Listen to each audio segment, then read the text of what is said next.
घर की माँ यदि आद्य उठनी एकादशी के दिन लाल वस्त्र, वैसे तो पचवीगन का महत्व बताया गया है स्कंद पुराण में, जो 5 दिन पीछे के होते हैं। आंवला नवमी से जो क्रम पचवीगन का चालू होता है पूर्णिमा तक, वैकुंठ चतुर्दशी के क्रम तक, इन 5 दिनों की महत्वता वैसे स्कंद पुराण में कही गई है। पर आप समझें उसको, लाल वस्त्र अगर कार्तिक महीने में तुलसा महारानी पर ओढ़ाया जाता है और वही वस्त्र बाद में रख लिया जाता है संभाल कर, तो उस घर में किसी कर्म गति के कारण भी अगर अपशब्द निकल रहे होते हैं तो वो अपशब्द वो वस्त्र रोक लेता है। पीला वस्त्र इन 5 दिन में अगर तुलसा महारानी को चढ़ाया जाता है और उसको रखा जाता है तो जिस नारी के गर्भ से संतान नहीं भी हो रही होती है, उसके कक्ष में अगर वो वस्त्र कुछ दिन तक रखा रहता है तो ये निश्चित आती है कि गर्भ ठहरता जरूर है।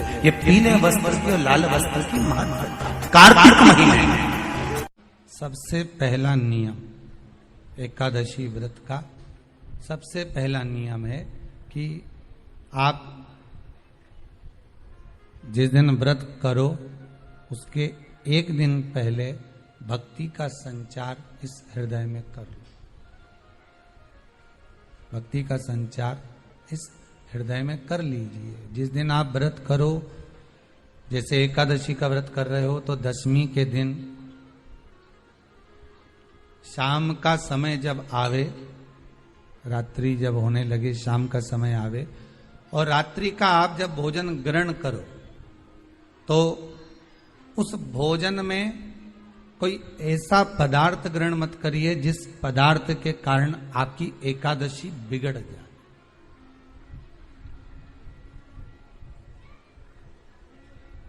कोई बेकार भोजन हमें ग्रहण नहीं करना, श्रेष्ठ भोजन ग्रहण करिए दशमी के। और एकादशी का दूसरा नियम बहुत ध्यान से सुनिएगा। जिस दिन आपकी एकादशी का व्रत हो उस दिन प्रयास करिएगा कि अपने हाथ से किसी भी वृक्ष की कोई पत्ती टूटे ना। अपने हाथ से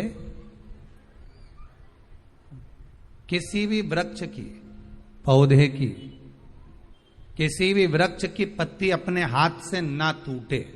बहुत ध्यान दीजिएगा महाराज। एकादशी का ये दूसरा नियम है कि अपने हाथ से किसी पौधे की, किसी वृक्ष की, किसी डाली की कोई पत्ती टूटे ना, कोई पत्ती ना टूटे, इसका प्रयास करिए।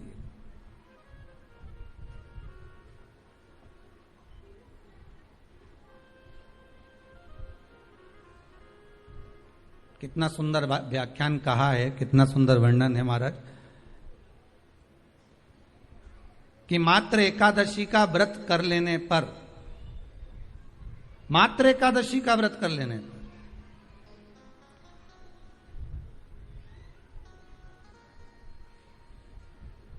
जो पूर्व में किया गया हमारा पाप कर्म है, हमने किसी जीव की हत्या करी है, हमने किसी को कष्ट प्रदान करा है, हमने किसी को अपशब्द कहा है, हमने किसी को ताने दिए, हमने किसी को आड़ा टेढ़ा कहा है, हमने किसी को गालियां दे दी है, मात्र एकादशी का व्रत ही कर लेने पर ये सारे जो दोष हैं वो समाप्त हो जाते हैं।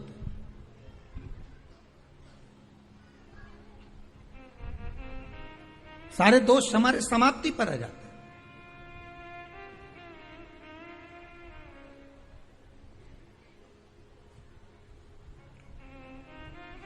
अब एक विचार करिएगा थोड़ा सा अपने मन में, अपने चित्त में, अपनी वृत्ति में एक बात उतारिएगा। एक अपने मन में एक बात को उतार कर रखिएगा कि आप अपने पाप को, अपने पाप कर्म को जिस दिन क्षीण करने वाले हो, समाप्त करने वाले हो, अपने पाप को आप जिस दिन समाप्ति पर लेकर जा रहे हो, तो उसके एक दिन पहले आपको प्रसन्नता होना चाहिए कि नहीं होना चाहिए कि कल मेरा पाप कटने वाला है, कल मेरा पाप समाप्त होने वाला है। जो मैंने पाप कर्म करा है वो समाप्त होगा, जो मैंने पाप कर्म करा है वो कल समाप्त हो जाएगा। तो एक दिन पहले आपके चेहरे पर प्रसन्नता हो कि ना हो। और चेहरे पर वो प्रसन्नता आपके आना चाहिए कि कल मेरा एकादशी का व्रत है, आज दशमी है, कल एकादशी का व्रत है, तो कल मेरी जब एकादशी का व्रत रहेगा तो मेरा ना जाने कितना कितना पाप, कितना असत्य, कितना झूठ, कितना प्रपंच वो समाप्त हो जाएगा। इसमें मुझे प्रसन्नता हो, इसमें मुझे आनंदता हो।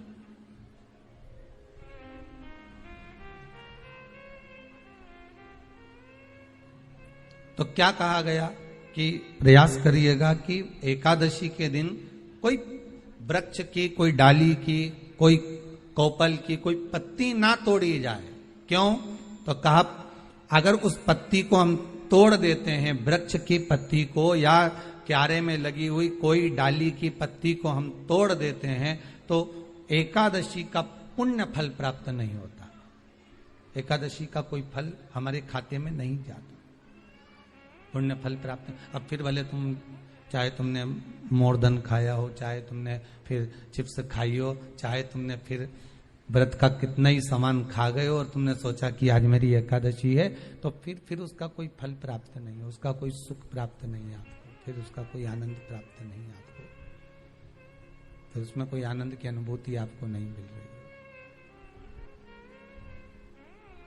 है। बहुत ध्यान से आज की कथा सुनना कि एकादशी का आपसे आपके बच्चे पूछेंगे, मम्मी हम भगवान विष्णु का दर्शन करते हैं, हम राम जी का दर्शन करते हैं, हम कृष्ण भगवान का दर्शन करते हैं, हम भवानी माता का दर्शन करते हैं, हम शंकर जी का दर्शन करते हैं, हम सारे देवी देवताओं का दर्शन करते हैं, पर ये एकादशी माता तो कभी नजर ही नहीं आती। पूछेंगे कि नहीं पूछेंगे कि तुम जिस एकादशी का व्रत करते हो इनका जन्म कहां से हुआ, कहां जन्मी थी? एकादशी की जन्मस्थली कहां है? भाई भगवान कृष्ण की जन्मस्थली तो मथुरा है, श्री राम जी महाराज की जन्मस्थली बोल दो जम के अयोध्या है।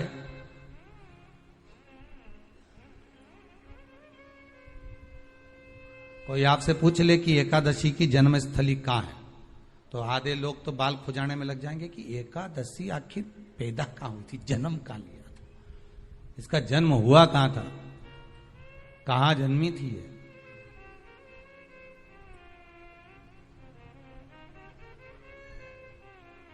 इसका जन्म स्थल है कहां? और अगर मान लो जन्म स्थल एकादशी का है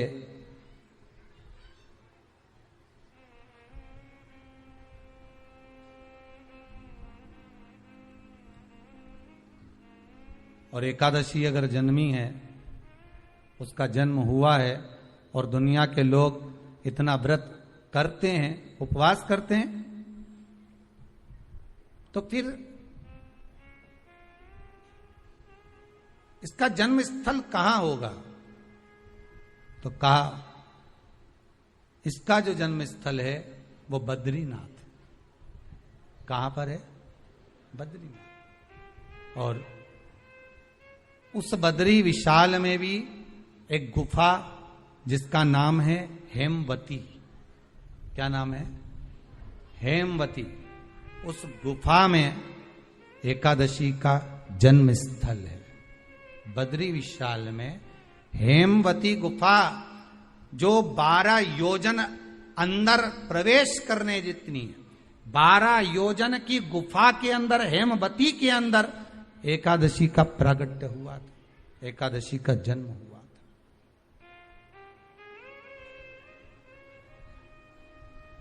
अब तो बता सकते हो ना कि कोई पूछे कि राम जी का जन्म अयोध्या में हुआ, भगवान कृष्ण का जन्म मथुरा में हुआ, और कोई पूछ ले आपका जन्म कहां हुआ था, अपन कह सकते ना सीहोर में हुआ हमारा।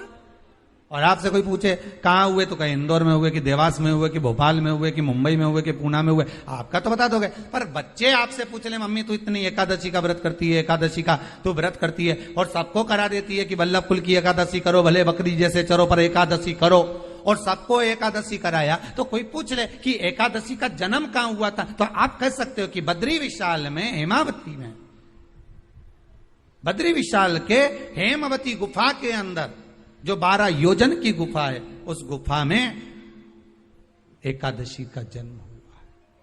कब हुआ?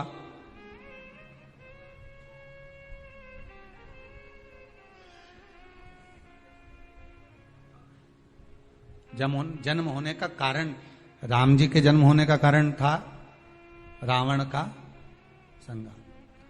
भगवान कृष्ण के जन्म होने का कारण था कंस का संहार। नरसिंह भगवान के जन्म होने का कारण, प्रकट होने का कारण था हिरण्यकशिपु का संहार।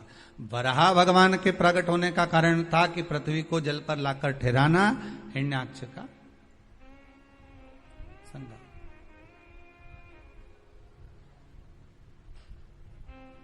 तो फिर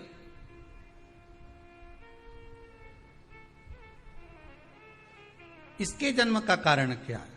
तो कहा इसके जन्म का केवल एक कारण है। सतयुग में, अब एक और बात का बहुत ध्यान दीजिएगा महाराज, सतयुग एक बार नहीं हुआ कि तुम सोचो कि सतयुग के बाद में द्वापर त्रेता आ गया, त्रेता के बाद द्वापर आ गया, द्वापर के बाद कलयुग आ। एक सतयुग नहीं है, एक त्रेता नहीं है, एक द्वापर नहीं है, ना जाने कितने कितने सतयुग निकल गए, ना जाने कितने कितने द्वापर, त्रेता, कलयुग, ना जाने कितने निकल गए।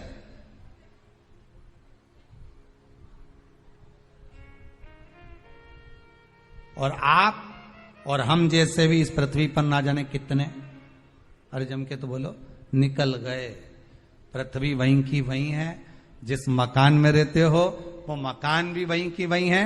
बस कभी कभी एकदम प्लाट हो जाता है, फिर उस पर वापिस बन जाता है, फिर क्लीन, फिर बन गया, फिर क्लीन, फिर बन गया। ना जाने कितने कितने कितने कितने जन्म हम ले चुके हैं, और हमारे भी आगे का जन्म कितने जन्म होते रहेंगे। जमीन वहीं की वहीं रह जाएगी और अपन चले जाए, बस वो जगह वहीं रह गई। जो पहले परदादा जी की थी, दादाजी को मिल गई, दादाजी की थी, पिताजी को मिल गई, पिताजी की थी, उनके बेटे को मिल गई, उनके बेटे से उनको बेटों को मिल गई। मिलते मिलते मिलते मिलते कब वो जमीन भी बिक गई समय की अवस्था में, फिर दूसरे की हो गई। और हम सोच कर रह गए कि ये हमारा है, हम इसके लिए लड़ाई करें, झगड़ा करें, हम केवल इस जमीन के लिए, जरा सी प्रॉपर्टी के लिए अदालत में खड़े, अपना समय बर्बाद कर दिए, और जो पाना था वो छोड़ दिया।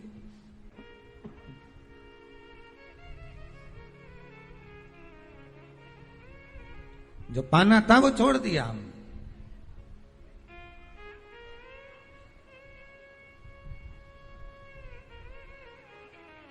असली रजिस्ट्री तो ये शिव महापुराण की कथा है, जिसमें बैठकर आप 3 घंटा भगवान की भक्ति को जो धारण कर रहे हो, 3 घंटा जो भगवान की कथा को आप श्रवण कर रहे हो, 3 घंटा जो भगवान की भक्ति में आप डूबे हुए हो, 3 घंटा जो भगवत स्मरण में आप लगे हुए हो, बस यही असली रजिस्ट्री है, यही वहां काम आने वाली है। इसके सिवाय कुछ काम नहीं आएगा। धन दौलत माल खजाना सब पड़ा की पड़ा रह जाना, सब धरा की धरा।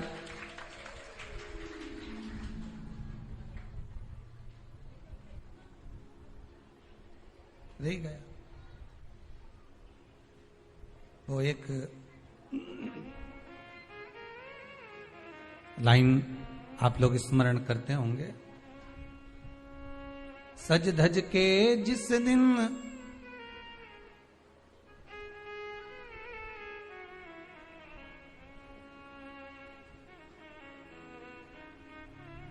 सज धज के जिस दिन मौत की शहजादी आएगी, न सोना काम आएगा न चांदी आएगा।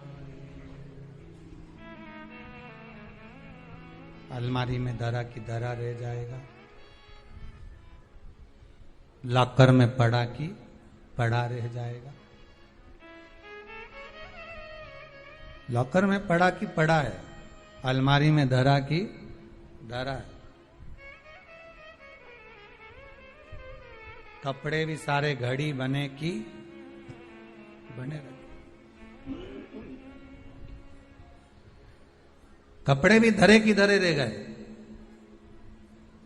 और सब पड़ा रह गया। कि छोटा सा तू कितने बड़े अरमान हैं तेरे, मट्टी का तू सोने जैसे मान है तेरे। मट्टी की काया एक दिन मट्टी मिल जाएगी, न सोना काम आएगा न चांदी आएगी, न सोना काम आएगा न चांदी आएगी। सज धज के जिस दिन मौत की सहजादी आएगी, ना सोना काम आएगा ना चांदी आएगी, ना सोना काम आएगा ना चांदी आएगी। सब पड़ा रह जाएगा, धरा की धरा रह जाएगा, सब पड़ा की पड़ा रह गया, जीव चला गया। वल्लभाचार्य जी ने जगन्नाथपुरी में एकादशी को उल्टा लटकाया। आप लोग गए होंगे तो देखा होगा कि जगदीश में जगन्नाथपुरी में एकादशी उल्टी लटकी। कारण क्या था? खूब विरोध करा गया श्रीमद वल्लभाचार्य जी का कि तुमने एकादशी को उल्टी लटका दिया जगन्नाथपुरी में। क्यों लटकाया? उसका कारण क्या था? श्रीमद वल्लभाचार्य जी ने कहा, आप कहते हो कि कोई मरे तब एकादशी का दान दीजिए, आप कहते हो कि कोई मरे तब अन्न का दान दीजिए, आप कहते हो कि कोई मरे उसके बाद में आप ये दान दीजिए। श्रीमद वल्लभाचार्य जी ने एकादशी को उल्टा लटका कर कहा कि एकादशी का अगर दान करना है तो पहले एकादशी करो,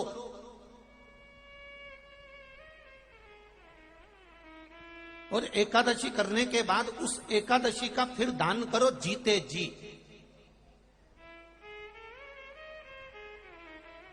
उस एकादशी का फिर दान होना चाहिए।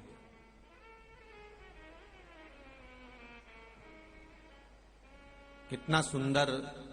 हम तो इतना अच्छा व्याख्यान इस वर्णन को नहीं कर सकते। आपके यहाँ के एक विद्वान, बहुत विद्वान,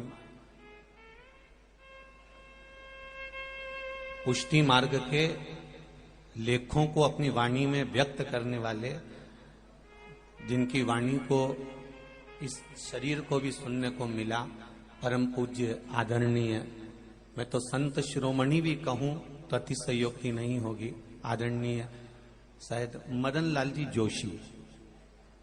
जोशी जी, जिन्होंने मंदसौर नगर का नाम पुष्टि मार्गी कथा के मामले में सबसे आगे लेकर गए, ऐसे मदन लाल जी जोशी इसी मंदसौर के थे। जब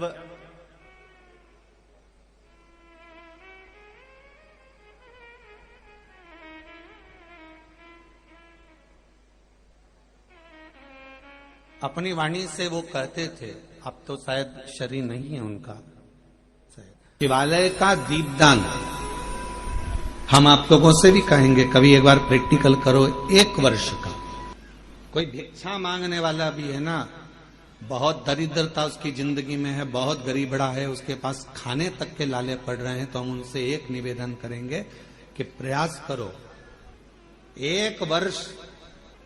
ये 7 जगह हैं जहां पर कभी एक जगह का नियम बना लो, या तो बेलपत्री के पेड़ के नीचे, या शमी के वृक्ष के नीचे, या पीपल के वृक्ष के नीचे, या आंवले के वृक्ष के नीचे, या बट वृक्ष के नीचे, या शंकर भगवान के शिवालय में, या अपने घर के दरवाजे के बाहर। ये 7 स्थान हैं, इसमें से कोई एक स्थान आप चुन लो। एक दिन भी नागा नहीं होना चाहिए, एक दिन भी कैंसिल नहीं होना चाहिए, एक दिन भी उसमें कहीं अड़चन नहीं आना चाहिए। 1 वर्ष ये 7 स्थान में से कोई एक स्थान पर 1 वर्ष तक रोज शाम के समय प्रदोष काल में दिया लगाना चालू करो। भले वो दिया 2 मिनट जले, पर प्रदोष काल में अगर तुमने एक जगह का भी नियम ले लिया 1 साल का, फिर हमको बताना कि मेरे कुबेरेश्वर बाबा ने तुम्हारे घर में संपदा की कमी तो नहीं रखी। वो भंडार भरने में कमी नहीं रखता, भंडार भरता। एक स्थान चुन लो, या तो पीपल का वृक्ष चुन लो, या आंवले का वृक्ष चुन लो, या फिर शमी का वृक्ष चुन लो, या फिर आप बेलपत्री का या बट वृक्ष। वहां नहीं जा सकते तो शिवालय चुन लो, शंकर का मंदिर। वहां भी नहीं जा सकते तो अपने घर के दरवाजे के बाहर एक दीपक लगाने की क्रम प्रारंभ कर दीजिए, एक दीपक। और यदि वो क्रम प्रारंभ हो गया तो फिर आप खुद अंदाजा लगाएंगे कि धीरे धीरे धीरे धीरे आपका परिश्रम, आपकी मेहनत, आपका संघर्ष और आपकी मेहनत के साथ में जो तुम दीप लगा रहे हो, मेरा भोले बाबा दरवाजे पर लगाया हुआ दीप हो, चाहे वृक्ष के नीचे का दीप हो, चाहे शिवालय का दीप हो, वो हमारे मार्ग प्रकाशित करते चले जाता है और हमें रास्ता देते चले जाता है। 7 स्थान में से कोई सा भी एक स्थान चुन लो कि 1 साल तक मैं यहां दिया लगाऊंगी, 1 वर्ष। हम ये नहीं कह रहे कि बहुत सारा उसमें घी भरो, आप तो बत्ती गीली करो और उसको ही लगा दो, बस बहुत। 1 वर्ष। एक माघ महीने में एक कथा मिलती है, माघ मास के शिवरात्रि की एक कथा मिलती